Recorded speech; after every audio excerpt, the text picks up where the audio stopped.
Hello all, and welcome in. We're so glad you've joined us for another edition of the Book Nerd Diaries. Life can be rough sometimes, so please pull up a chair here in the library and relax for a while as we dive deep into the latest books we've crossed off our endless to-read list. Please be warned that spoilers lie ahead, dear book nerds, and some content might not be suitable for all listeners. So please go check out the show notes for content warnings regarding today's book and discussion before moving ahead with the episode. Ready? Then let's get our book nerd on.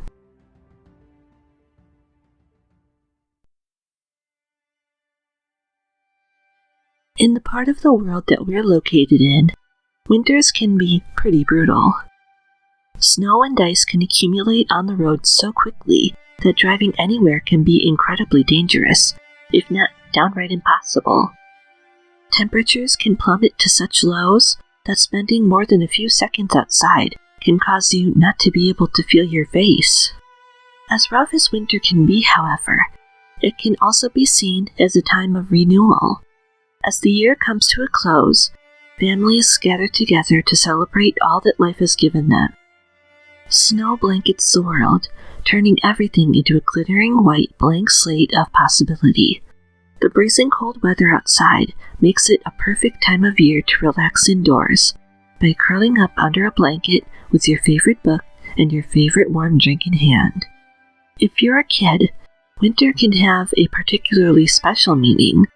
Winter, of course, brings with it the possibility of an all-important snow day. There's nothing quite like sitting in front of the TV after a major snowfall to wait eagerly for the announcement that school has been canceled for the day. Naturally, the announcement is followed by entire days spent building snowmen or careening down a hill on your favorite plastic sled before heading back inside the house for hot cocoa. Old Man Winter can be harsh, but in some ways, it can also be sort of magical. No one in the world probably understands this better than Nora, the heroine of today's wonderful book, Winterwood by Shea Ernshaw. In Nora's case, however, the particular magic of winter is far too real.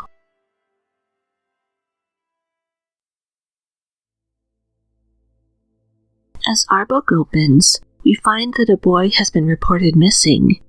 He disappeared in the midst of a severe thunderstorm that knocked out all power in the area. A lot of homes in the area of Barrow Creek were buried under huge drifts of snow, giving the scene an appropriately ominous air. Next, we're introduced to our heroine, Nora Walker, as she takes a walk through the forest. Her trusty wolf dog, Finn, walks by her side as she heads to the Winterwood.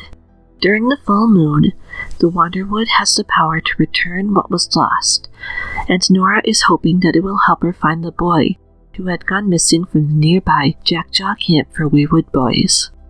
As Nora walks, Finn suddenly rushes ahead, and she sees nothing else for it but to follow him.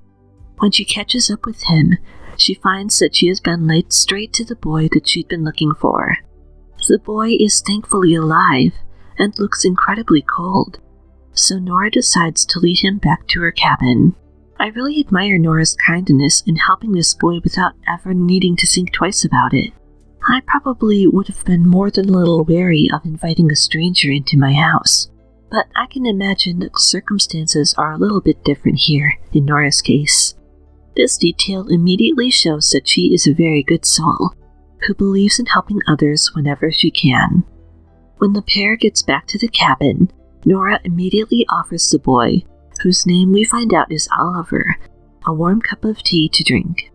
Oliver then changes out of his sopping wet clothes and curls up on the couch by the fire to sleep. As Oliver slumbers, Nora gathers a series of various herbs and plants that had been collected by generations of women in her family. From these ingredients, she puts together a sort of protective talisman for Oliver, then sets it by his sleeping form. She then attempts to go to sleep herself, but to no avail. Her family has long had a special connection with the forest and its special powers, but Oliver is unlike anything else she'd ever found in the Winterwood before. Next, we move away from Nora and Oliver's story to something completely different, an entry in the spellbook of Moonlight in Forest Medicine. This is a very special tome in which generations of Walker women have written their stories and shared their most cherished magical knowledge. This spellbook is Nora's most prized possession and her only link to her family. In this particular entry, we learn the story of Florence Walker. Born in 1871, she had the gift of being able to talk to birds, and was often seen holding conversations with them. At the age of 87, she tragically passed away from tuberculosis, but afterward, a crow with strangely human-looking eyes could often be seen in the gardens. What follows Florence's stories are instructions on how to lure crows to you. This element of intercutting the main narrative with smaller ones is one of my favorite parts of the book. The spellbook of Moonlight in Forest Medicine shows just how deep the roots of the Walker family run, and the rich history that Nora has now inherited. We are really just getting a tiny piece of a story that stretches back for centuries, and I love how this makes the whole book feel so lived in as a result. From the spellbook of Moonlight in Forest Medicine, we go back to Nora, who wakes up to find Oliver gone. She ultimately finds him standing by himself outside, and the two share conversation before Nora offers to accompany him back to the camp. At the camp, Nora is surprised to run into a former acquaintance of hers named Susie. Susie had been staying at the camp as she had been visiting her boyfriend there when the snowstorm hit. She had been unable to leave, and so had no choice but to take up temporary residence with the others. The novelty had since worn off, and so Susie asks to stay with Nora, to which she agrees. As Susie goes to get her belongings, Nora is shocked to see a bone moth, which the Walkers have long seen as a harbinger of death. Just what does this omen mean? Is it a signal of her own impending death, or someone else's? And just how will the fate of the boy she had found in the woods be ultimately tied with hers?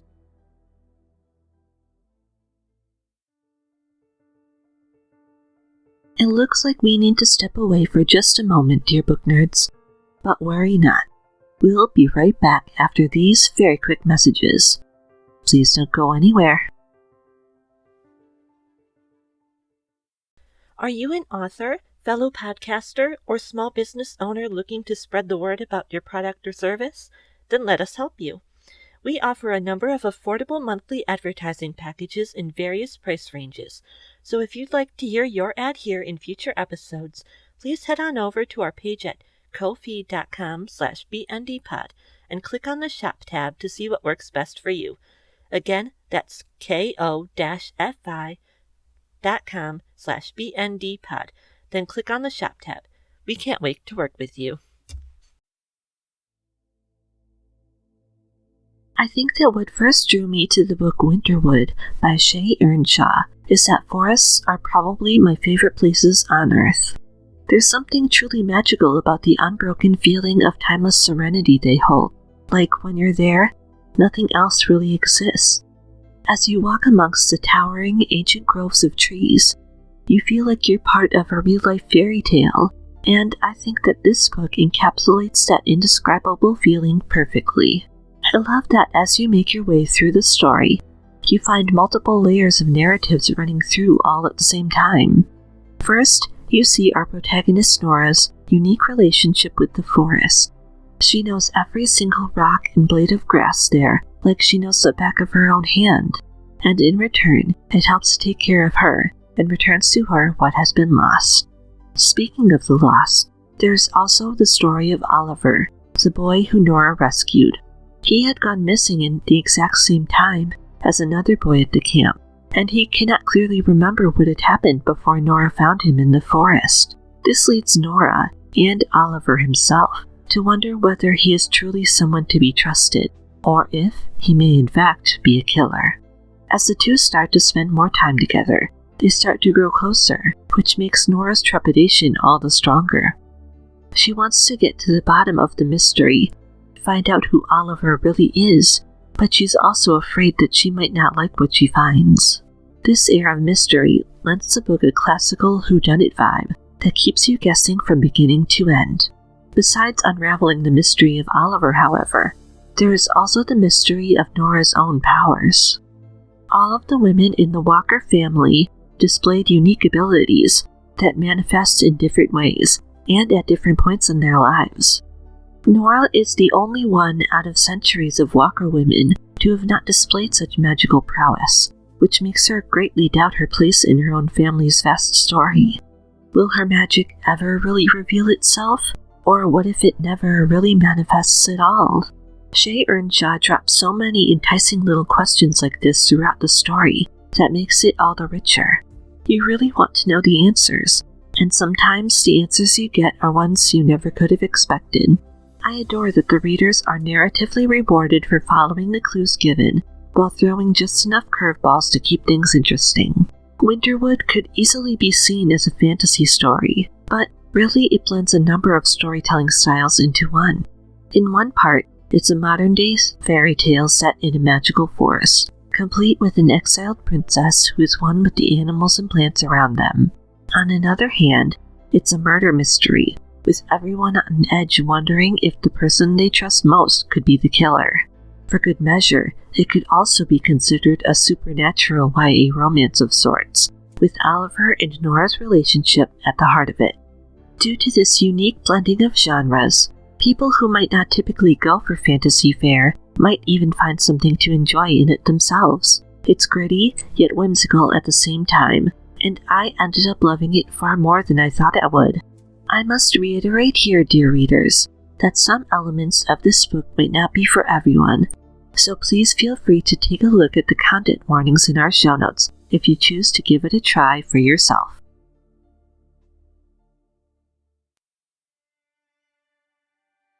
It is with this, dearest book nerds, that we make it to the end of today's discussion.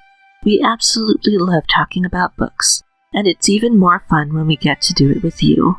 Before we say farewell for now, we must say thank you to some very important folks. Firstly, thank you beyond words to Julie, our amazing sister Katie, and Anthony for being our wonderful superstar subscribers over at patreon.com/bndpod. We literally could not do what we do without your generous monthly contributions, and that fact cannot possibly be overstated. If you, too, would like to get perks like early ad-free episodes, 2 exclusive episodes a month, notes, scripts, our monthly newsletter, and a special role in our Discord server, we hope you'll join them. Our deepest gratitude also goes out to those who have shared our episodes on social media, left us a 5-star review on Apple Podcasts or their app of choice, or told the book lovers in their lives about us. These are the best free ways to support the show and help bring more people into the library. Small, independent operations like ours depend on word of mouth to grow, so every bit truly helps more than you could possibly know. Next week, Friday, September 23rd, a new bonus episode is on the way for our wonderful $5 and up subscribers on Patreon, and we'll see you right back here in 2 weeks for another edition of the Book Nerd Diaries. See you then.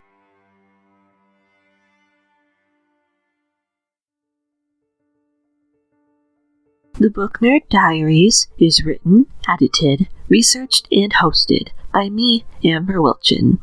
Thank you so much to the wonderful astrofreq from Pixabay for the use of our theme song, The Grand Entrance.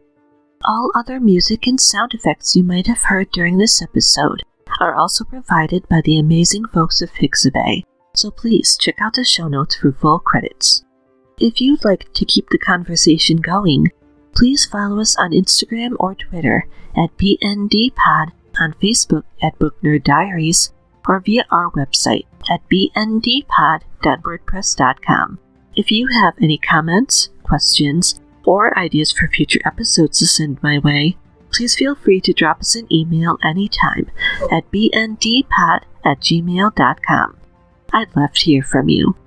Until next time, everyone, please be good to yourselves, because the world needs you, and don't forget to support your local library.